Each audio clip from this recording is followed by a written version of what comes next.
Today I'm going to start the process of winterizing my boat. I've got a 19-foot Rinker Captiva. It's got a 5-liter carborated Mercruiser. So I'm going to start with the oil change first. With the inboard 5-liter Mercruiser, the first thing for go ahead and getting through the oil change, I usually take off the cap here. So that's the fill cap, and then I have a hose going in here, which is for my extraction pump. So that hose connects all the way to the extraction pump, which I have down there, and I'll start pumping that, and then it'll start the suction of pulling the oil out. So that's the best way to get the oil out.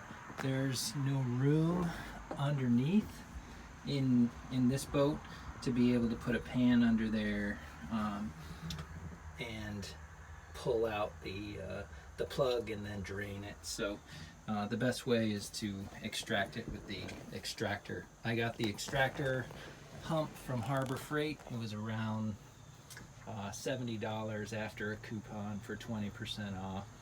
And I used it last year and worked good, so we're using it again. So I just started pumping, and you can see the oil's coming up through the tube, and then it'll start coming down and right into the extractor. So it's a pretty slow process. It needs to be pumped every few minutes. It's been going for about an hour, and it's got about a fifth of the way full here. So usually it could take 2 hours to get all the oil out. If you're standing right over it and continue to pump, maybe it's a little faster, but it does take a little bit of time. So while the oil's being extracted into the pump, I've got a few minutes, so I'll head on over to where the oil filter is and go ahead and pull and replace that. So you can see the oil filter is right down here on the bottom. So I have a filter wrench. I'll just go ahead and put a filter wrench on that and turn it, loosen it up, and then put a new filter on while I'm waiting for the oil to be extracted. So here's the filter wrench and the new oil filter. So if you change the oil on your car, you're familiar with the filter wrench probably. It just slips around the oil filter like that, and then you turn it either left or right to loosen or tighten the filter. So I'm going to go ahead and loosen the filter, and then we're going to put the new filter on.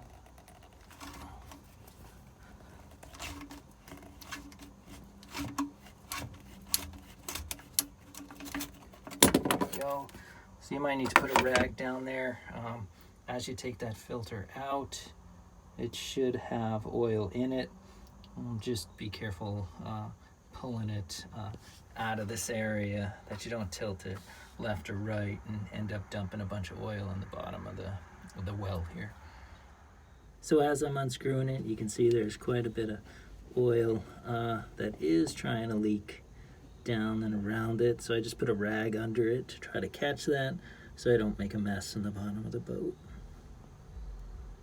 So the old oil filter I took out, I just put it in a box, but you can see how full it was. It was all the way up to the top, which is why it was leaking out as I pulled the old one off. So here's the new one. So just like if you were changing it on your car, just put a little bit of oil around the O-ring here. That helps seal it up against the housing for the oil filter, and then just reverse the process of taking it off. So I'll take the new one, put it underneath, and then start screwing it in. All right, so now I'm gonna find where it goes and go ahead and hand tighten it. So once it's hand tightened, then go ahead and grab your filter wrench, and it's good to give it another 3/4 or half a turn, maybe even more. Depends on how tight it gets. See, I feel it's snugging up now, so you don't want to over tighten it. But if you lightly turn it, maybe with like 2 or 3 fingers on the wrench, when it snugs up, just go ahead and let it be. So the filter's on. Now I'll get back to checking if all the oil is extracted out. So oil's still being extracted. So there's another thing we can do while we wait, and that is go ahead and change out the fuel filter. So it's a water separating fuel filter, and it fits on and can be removed just like an oil filter. So that is on the opposite side in this engine of the filter for the oil. So it's right in the front. You can see it right down there. So we're going to go ahead and get the filter wrench on that and take it off, and then we're going to put the new one on. So here we are, down a little bit closer. Here's the fuel filter. Right next to it, very close, is the fuel line where you fill it and it goes into the gas tank. There's not a lot of room next to it, so I'm going to have to use 2 hands to manipulate that a little bit so I can get the wrench on there and then unscrew the filter. But similar to the oil filter, you just get the wrench around it and then start turning it left to loose, and make sure you probably have a rag under there, because again, this is fuel, so you don't really want the fuel sitting in the bottom of the boat either. So we'll start that process. All right, so I was able to slip the wrench on. Now I just gotta loosen it up.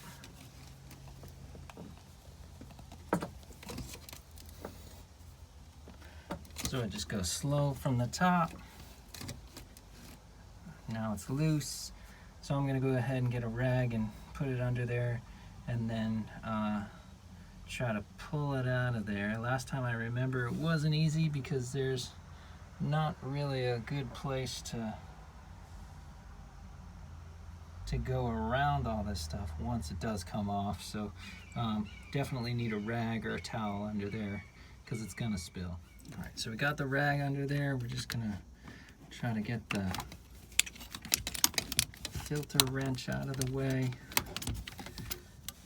I should be able to unscrew it the rest of the way. Drop it down and then try to pull it out of here.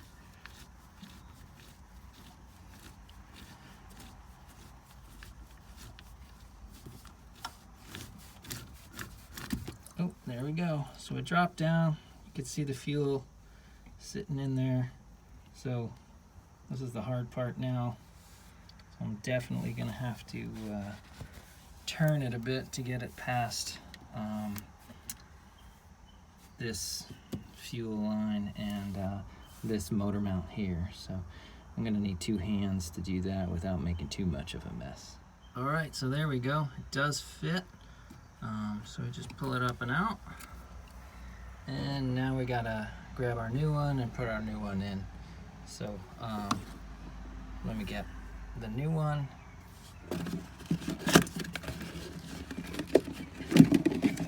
So here's our new fuel filter, obviously the same. So again, this is how I got it in there before. Slide it right between this here fuel line and this here motor mount, and then go ahead and fit it up.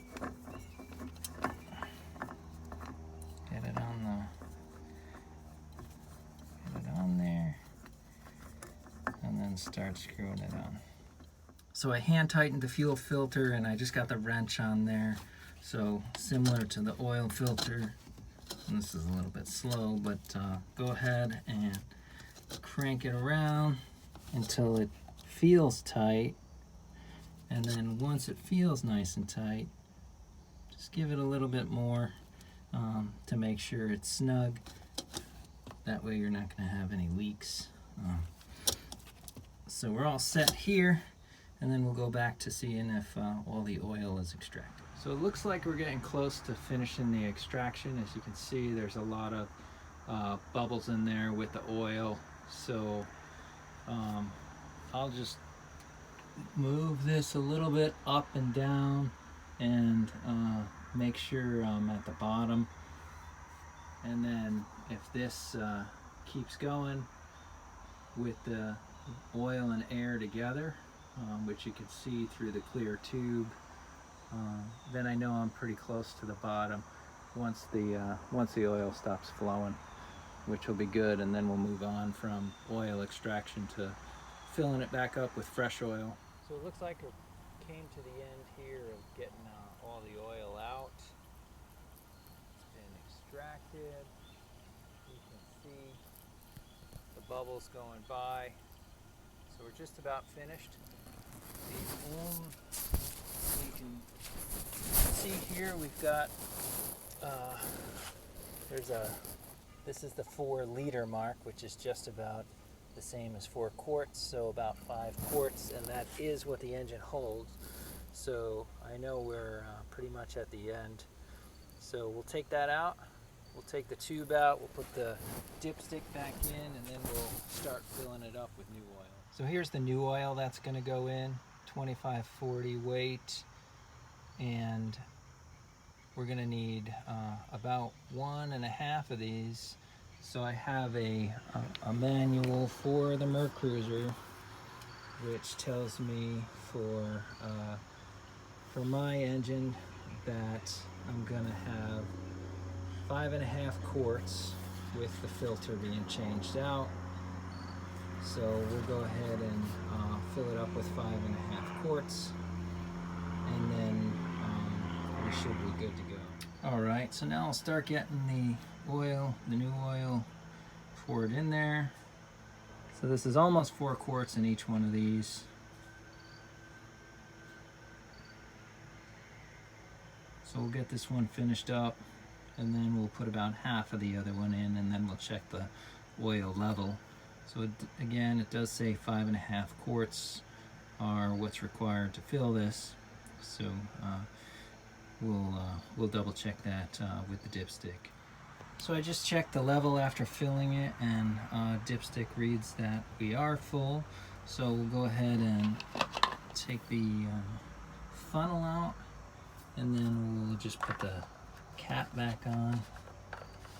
And we're all set now with filling the oil. What I'm going to have to do later is go ahead and put some of the antifreeze in. So we'll show that in a little bit.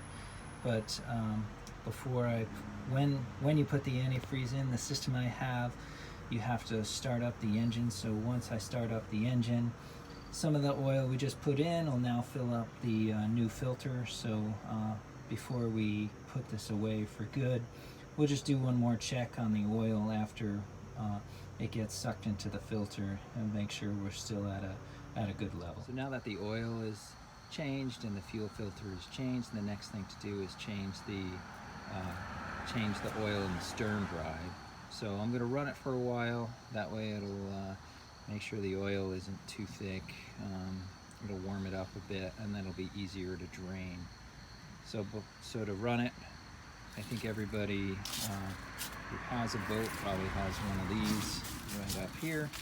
So I'll hook that up to the stern drive, and then we'll start the boat up and get it running. So to use this motor flush kit, this is one of those Quicksilver motor flush kits. This is 2 pieces. This side obviously is where the hose hooks up. So it goes on either side of the stern drive. So we'll separate that. All right, so now you have the the pickup holes right here in the stern drive. So just, you know, close to the middle. I've got an even number of holes, so there isn't really a one in the dead center. So I'll put it in the fourth one. So you put it through, and then it goes through the other side. And then you put the other side on, so that one goes right over. So then the pin will come through here and then go into this, and you pinch this to slide the pin in and out. So I'll need two hands to do that, so let me go ahead and get that put on, and then I'll hook up the hose. Now that I got the flush kit hooked up, just go ahead and turn your hose on. This one's convenient because it has a little valve right here. Flush kit says turn it on halfway. So then once you turn it on, you'll see water will be going everywhere. That's normal. It's not a perfect sealed kit, obviously. So it'll start, once you start up the boat, it'll start sucking the water up, and that way it'll keep your engine cool while you're idling with your boat out of the water. So let me get it started up, and I'll run it for 5 minutes, and that should be enough time to get it up to temperature, so that way I can change the oil in the stern. All right, so we got it started up. We're just gonna let it run for a little bit. That'll help warm up that oil that's in the stern drive, and then we'll go ahead and pull the plug on the stern drive, let the water drain out, and then replace it. All right, so we got it up to temperature. Now what I'm looking for is this right here. So that better angle is where the fluid is going to go. So what we want to do is take the top off, and that's going to help it flow out better. And then we'll go to the stern drive and pull the plug. So now we're ready to pull the plug. Just want to make sure you get something under there to catch the oil as it leaks out, as it drains out. So have one of these. Normally use it for my car, but it's not really going to get under there the way I need it to. So I'm going to go ahead and use this other bin I have when I have tight spots to get into. So you can go ahead and put that under there, and the drain is right here. So it's pretty easy just to give it a turn. So let me grab my screwdriver and we'll do that. All right, so we'll just loosen that so it comes out. There is a little blue gasket in there, so it might be pretty deteriorated after the year, but go ahead and get that going. And then you can probably just pull it with your fingers. There you go. All right, so that'll run out. Hang on to your plug, and it'll take a little while, but you should get about 2 quarts out of it, and then we'll go through the fill process next. I almost forgot to mention, while that drains down there, there's also the fill plug right up here at the top. So you can undo the fill plug, and that should help the oil run out a little bit faster as well. It is a slow process, so just be patient, but eventually you'll get the 2 quarts out that should be coming out, as you can see. So this is the stern drive maintenance manual, and now that we've gone through the draining process, the next thing we have to do is go ahead and start the filling process. So the filling process starts here with step 5, and what I have here is a pump that ends up going inside one of the quart bottles right here, and then you fill it from the bottom so that you're filling it actually from where it drains out until the oil gets to the top, and then you'll be able to see the oil coming out the top, so that way you'll know it's full. So it takes about 2 quarts. This one's left over from last year, It's about a little less than half full, so maybe it's 1 3/4 or so. And then the gaskets you need are right here. So the fill plug and the drain plug, get one of those gaskets. So make sure you take the old ones off if they are still inside after you go ahead and remove the plugs, because you don't want to double gasket those. So we'll get started on this. All right, so now we're getting the pump screwed into the bottom drain port. So go ahead and just keep screwing that in until it snugs up. Just hand tighten, of course. You don't want to go crazy, because you're going to have to untighten that as well.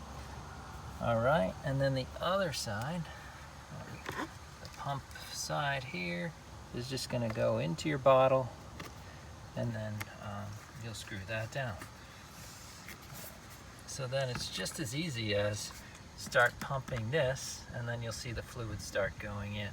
The other thing I did just to get ready, so I put the new drain screw seals, the new blue seals, on each one. So this one with the little stem on it is the one that goes in the bottom for the drain, and then this one goes on the top. So as we pump the new fluid in, we're going to have to watch up here at the top for when the fluid starts to slowly come out of there, and then we'll know we're full. So we'll start pumping now. And there it goes. So you see the fluid going in. Again, we should end up taking about close to 2 quarts. So I'll keep doing this until I see the fluid start coming out the top. All right, so it just started coming out the top there. I just did about 1.5. So we're finished. We'll put that plug back in. We'll clean that up, and then we'll take a look at the reservoir that's inside the engine bay, make sure that's filled up as well. All right, so we got the gasket on there. We'll go ahead and put that back in.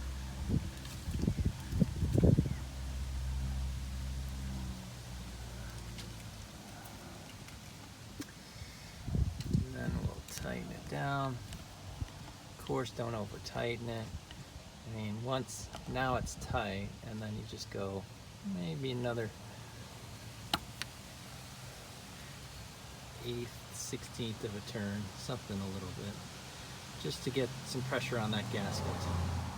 So now the next thing is actually to pull the pump end out and then put the drain plug in. So you've got to use 2 hands for this. It's a little bit messy, but since it's such a slow moving oil with a SAE weight of 90, you're not really going to lose much, and you can always fill it up a little bit more from the reservoir on the inside. So I'm going to go ahead and pull that off. I need 2 hands and put the drain plug on and tighten it down. All right, so we got our drain plug in place. We wiped down the oil down there that was around the bottom of the stern drive, and then up top we got our air vent plug there in place, and just clean that up a little bit. But we're going to clean up the boat anyway,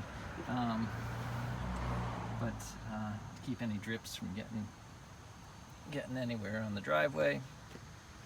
And then I'll just take the oil that I have over here, dump it in the pan, and then we're all set with the stern drive oil. So now that we got the stern drive all filled up from the outside, in here in the engine bay we still have to fill up the reservoir. So I got that opened up. You can see the fill line and the add line in the reservoir. So I got the funnel in place here, and then we'll go ahead and start filling to the fill line.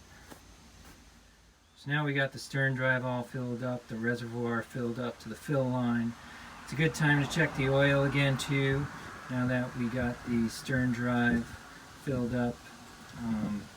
and we were running the engine before, the oil filter should be now full of oil. So just double check your oil level, and then we can do a quick check on the power steering fluid level too. So let's get to that. All right, so for me, right here is my power steering reservoir. Go ahead and take that off, and then just wipe that down and go ahead and take a look at it. It's going to have a fill line on there. So if you're up to the fill line, then you're good. If not, just go ahead and add a little bit more.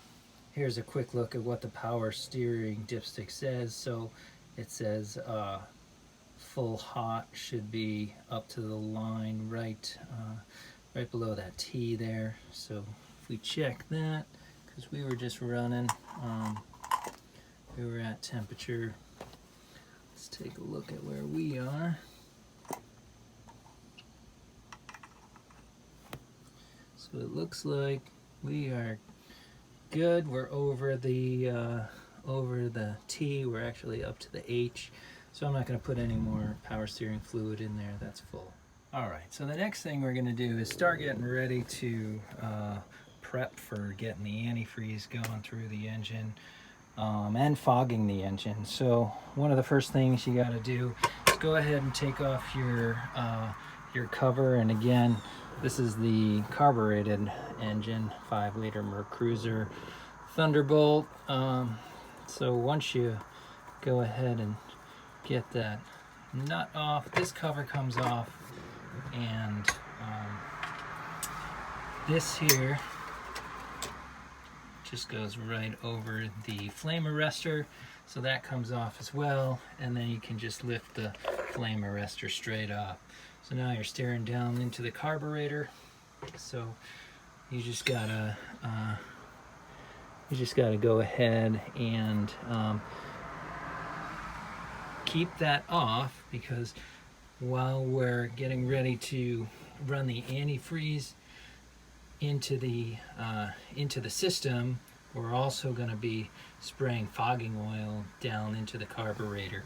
And what that does is helps protect the engine. It's a coating that'll be on the inside of the engine, so you don't have any corrosion type issues during the winter. So I use this Camco system. You can see from this picture, so you have this 5-gallon jug, and then you've got your valve set up here, so your hose comes in on one side and then out the other side. You're going into your flush kit, and what that does is starts pulling the antifreeze from the 5-gallon jug on the top into your engine. And then it's a pretty quick process, but that's how you fill it up, and that's how you get the antifreeze throughout the entire engine. And then that's it. Then you're winterized. So the first part of this process, I'm just going to go ahead and dump 5 gallons of the antifreeze into the tub, and then we'll put the valves on after that. So now that we got our antifreeze filled up, we got our valve assembly right here set up on the top. So it's standing up right now, but when I go and start the boat and I'm ready to start using this, I'm going to turn it down, and then it'll start flowing, similar to what you saw here in the picture. So the next thing I want to do is disconnect my hose from my flush kit, and that hose is going to end up going in here. And then on this side, there is a hose that came with the winterizing kit that'll connect up right here, and that's going to end up going down where the hose is right now for the flush kit. So let me get that set up. All right, so now we got it hooked up. So we got the one line going into the flush kit, and that is coming from the winterizing kit. And then we got the main line, which is taking my water in. That one is connected as well to the other end of the winterizing kit. So you can turn this valve on and it will just run water through as if the flush kit was connected right down there at the bottom.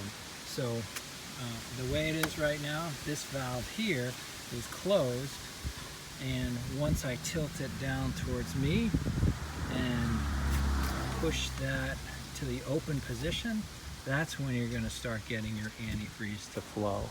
So right now I just want to run it, and I just want to run it for about 10 minutes because you're supposed to make sure your thermostat is open, so that way you're getting antifreeze into all areas of the engine that would typically have water in them. So we got the boat running up to temperature. 160 is when the thermostat opens, so we are there.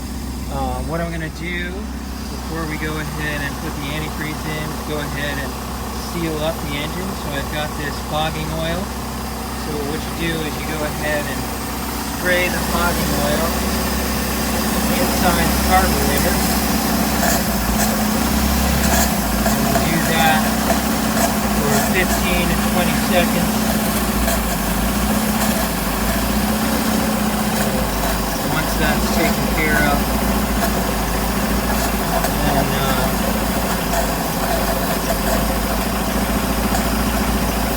then you can go ahead and start opening up the valves to let your antifreeze come in. It's been about 20 seconds now, so we're going to go ahead and you can see it smoking out the back. That's good, because you know you're getting that oil sucked in where it needs to go. Alright, now I'm going to jump around the back and start putting antifreeze in. Open up that valve. Alright, so here we go. So what we want to do is open up the bleeder and then go ahead and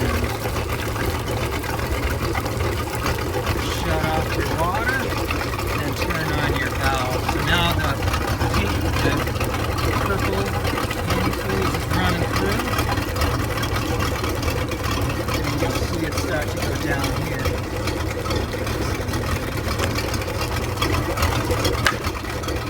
Alright, there you go.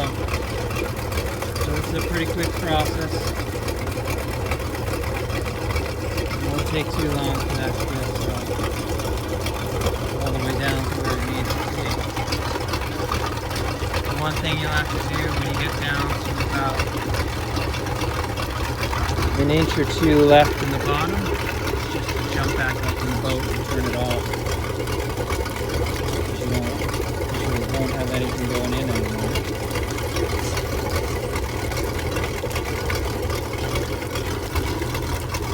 And there it goes.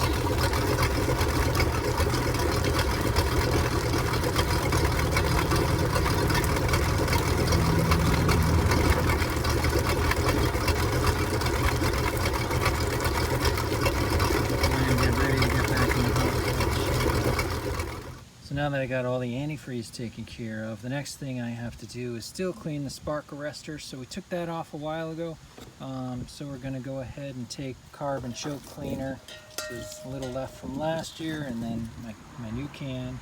So you just want to go ahead and shake that up and spray it all around the sides, inside and outside, to get that looking nice and clean. Right now, it's not too bad, but it'll definitely shine up a little bit more once I'm finished.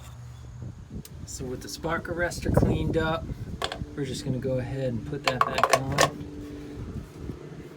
And then we'll go ahead and put this back on. And the cover.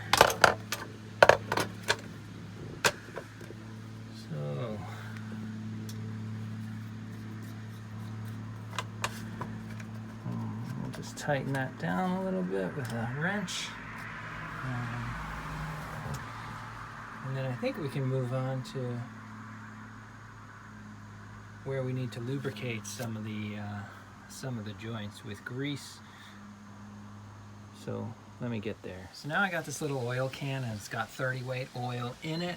And what you're supposed to do there is, these are the throttle link cables. So you're supposed to put it on the end of the throttle link cable here, and then same on the opposite side over here and up here as these move when you're moving the throttle back and forth. So we'll lubricate those. So we'll go ahead and put some right along here because the throttle cable will move back and forth. This black piece moves back and forth on this brass colored piece. And same on this side where we've got this piece as well as this up here, which ends up moving back and forth. And make sure you get any of the joints too where these things connect. So that way you've got everything taken care of.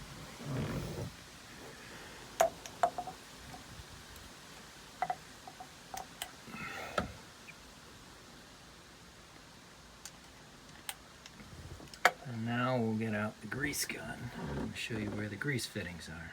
Alright, so there's a few grease points out here on the stern drive. So it looks like gimbal assembly, hinge pins, and gimbal bearing. So there should be, where they're showing you A and B grease fittings to hook up. So I'm using this high performance grease right here, which was something that was in the manual as what should be used. So let me just get that into my grease gun and then go ahead and start filling up those grease. All right, so I'm down here in the back end, and here I can see my grease fittings. So I pulled the little caps off. So this is one of them, and then here is the other one. And then on the other side, you just have one up here like this. So I'll get the grease gun on there and start filling those up. Once you see grease starting to come out, then you'll know you're full, and I mean out around the outside of the of where the grease is going once you put it in there. So I'll show you that in a minute too. So here's what I was talking about. So you can see the grease coming out the back end. So now you know that you've filled that area up with grease, and you can move on to the next fit. So grease the hinge pins like you saw on this side. The gimbal bearing here gets about 8 to 10 pumps, but you can't see anything coming out of there. So so there's, you can't really tell if it's full or not. It's just 8 to 10 pumps, and you should be good. And then on the other side, we did go ahead and fill that, and that one you can see started to come out the top there. So so that one's full as well. So now we'll go inside the engine bay. There's one more spot that we're going to go and use the grease gun on. So I'm standing in the engine bay, and I'm just getting myself to the back where you'll see the engine coupler that I need to be able to get the grease gun on. So it is right down there. Not sure if this is a great view or not, but I'll put my finger on it. Oops. So it is right here. Hopefully you can see that. So it says 8 to 10 pumps of the grease right into there, and then that's your last grease fitting port. So and one more thing I'm going to do here is take this lubricating oil and spray it on all the metal components that are within the engine bay here. So we'll spray that all around so we don't get any rust, because this thing will be sitting from now until late spring, early summer, when I get it back out on the water. So go ahead and spray down just a light coating on all the components here in the engine, and you should be good. I'll disconnect the battery, but I do leave the battery in the boat. I know some people bring the battery in, but disconnecting it and leaving it where it is just fine. Same thing I do on one of my cars, and it just stays out all winter, never had an issue. So the next thing I'm going to do is start cleaning up the bottom of the boat. So the boat bottom is supposed to be that tan color all the way around. So I leave it in the marina all through the boating season, and then I pull it out, and then it typically looks like this. So what I'm going to do is first scrape some of these little shells off, and really it's pretty easy. I just use this scraper. It's a plastic scraper, so it doesn't do any damage of any kind to the boat. But you can see those are all over the place, and up on the stern drive too. So once I get all those scraped off, we'll start the cleaning process on the bottom. All right, so to start cleaning the bottom, actually I use this Lysol Lime and Rust toilet bowl cleaner. So the most important thing about the toilet bowl cleaner that I actually use to do the bottom is that this active ingredient, hydrochloric acid, is at 9.5%. So that's what actually helps get all that scum loosened up and off the bottom of the boat, so you don't have to do any scrubbing. So if you're not at 9.5%, then it's really not going to do anything. So try to make sure you get the 9.5% hydrochloric acid cleaner. So I put it in this spray bottle, and then I just go around the bottom of the boat and start spraying it. So I'm going to start that process. Usually I do one side at a time, but it's pretty nasty under there. So once I get that all sprayed off, then I rinse it off. I have a little electric power washer I use. Alright, so the first thing I'm going to do just before I start spraying is just make sure I wet the bottom of the boat. So I got this little electric power washer, it works fine. I'll wet the bottom of the boat, and then go ahead and start spraying on the cleaner, and then let that sit for a good 10 to 30 minutes, and then come back and power wash it off. So let's get going. So far I sprayed half the boat, and it's starting to lighten up the slime there that's underneath there. Here it is before I spray it. So haven't sprayed this side yet. Have sprayed this side with the Lysol cleaner, so it's working. Takes about 10 minutes, maybe 30 minutes or so. I'd say 30 minutes is good, and then it'll start cleaning up. But that'll just come right off. See, sprayed all around the sides, and then just finished spraying underneath. You can see it's already working. It's already removing that slime from underneath the boat. And I haven't even scrubbed it or sprayed it again. So I'm going to come around to the other side just to show you. And that's what it looked like before I did any spraying. So I'm going to start this side now. Just going to wet it down and then start spraying it with the Lysol. So I just finished spraying this side of the boat. You can see it's working pretty well. And then you come over to here, and I haven't touched this side with anything. I just sprayed it from the first time, and the cleaner actually just still works while you're just waiting for the other side to be sprayed. So this is where next the power washer comes in handy, just to clean this off. Although it's not really on there, what's left, it's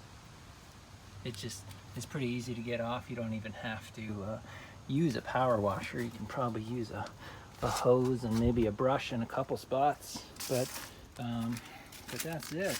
So it's cleaning up. Doesn't look too bad. We'll hose this down. This side is still working. I just finished spraying that a little while ago, so we'll leave this side for a little while, but we'll keep going and maybe start rinsing down this side and see if there's any spots to go over after that. Alright, so I power washed it, and all looks pretty good. There's a few spots that I'll still have to just touch up a little, but much better than before. Nice and clean, and just about finished now. Just have to clean out the inside, vacuum out the inside, and put two big damp rids inside too, and then put on a winter cover. But I think we're pretty much done. So one of the things that I almost forgot about is I typically, inside my ski locker, even after I pull the drain plug, I've got another small access hole, and inside that access hole I usually have some water. So what I do is I take this little drill pump that I have, and I go ahead and I stick this end out into that little hole, and then attach this end to the drill, and then pump that whatever water might be remaining in there into this bucket. So it's a cheap little drill pump. I think I got it at Home Depot, but it does the job. It doesn't take long. So let me get that in there, get that water out, because I don't want to leave that over the winter. Not sure if that would freeze, expand, and cause any issues anywhere, but I've always gone ahead and pumped that out. So let me start that. Alright, so I'm going to start that. Right now I've got the hose inserted in there. It's not very deep. I could stick a finger in there and touch the bottom of where that water is. So let's get it started, and there we go.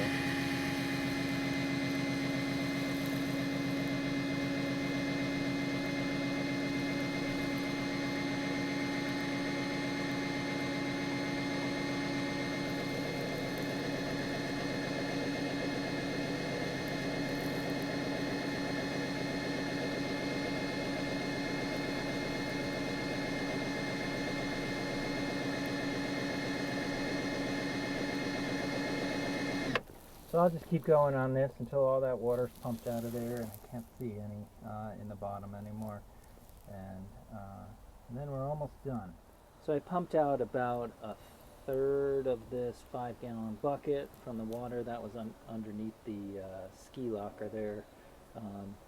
And we're just about done. Something that I usually do, I'm going to wipe down the vinyl on the inside with this Mcguire's Extreme Marine vinyl and rubber protectant.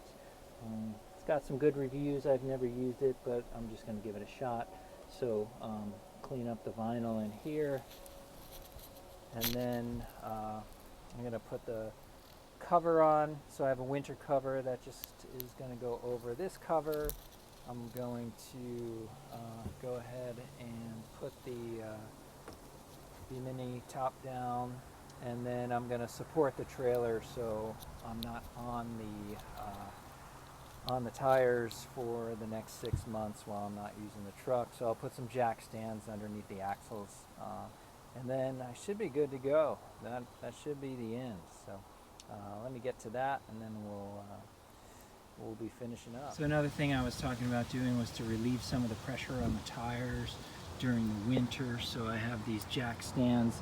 They're a little too tall to fit underneath the axle, which you can see in the background, so I just put them behind the axle, and I've got one on either side, and that's holding up the weight of the trailer at the back end, but not enough so that you can spin the tires freely, just enough to give the tires a little relief for the next 6 months.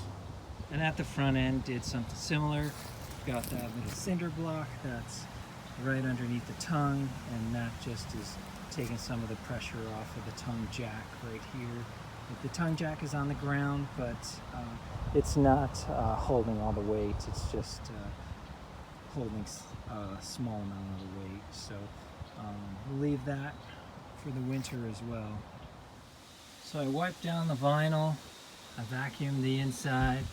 Now I'm going to place 2 of these damp rid containers in the boat. So I usually put one at the forward end of the boat, and then one just behind that at the aft end of the boat. So all you got to do is take the cover off, and then they go ahead and that activates it. So you leave this cover on, that keeps the whatever's inside there, and that's it. So I leave 2 of those in the boat. These are, let's see, these are the 4-pound size. So I did that last year and had no issues with any mold or mildew in the boat. So now that the inside's all done, I'll go ahead and cover it up. So again, I'll use the same cover I typically use, and then we'll go ahead and put on the winter cover I have as well. So the last thing I had to do was just put the cover on. So that's a winter cover, so I leave that cover on. I got that cover from Empire Covers. It's a budge cover, and you just put in your boat make and model, and they go ahead and they know which one will fit your boat. So it fits pretty good. This is the 2nd year with this cover on, so never had any issues. And when it comes to these straps that go from one side to the other, I just put them under the boat. I've seen people put them under the boat and the trailer, but I think that causes the when it comes down and then goes around the trailer, I think that causes the cover to pop out from the side a little bit, and could get something going in between that cover. So now we're all set. We're winterized, and come the spring, when we're ready to put it back in the water, we just go ahead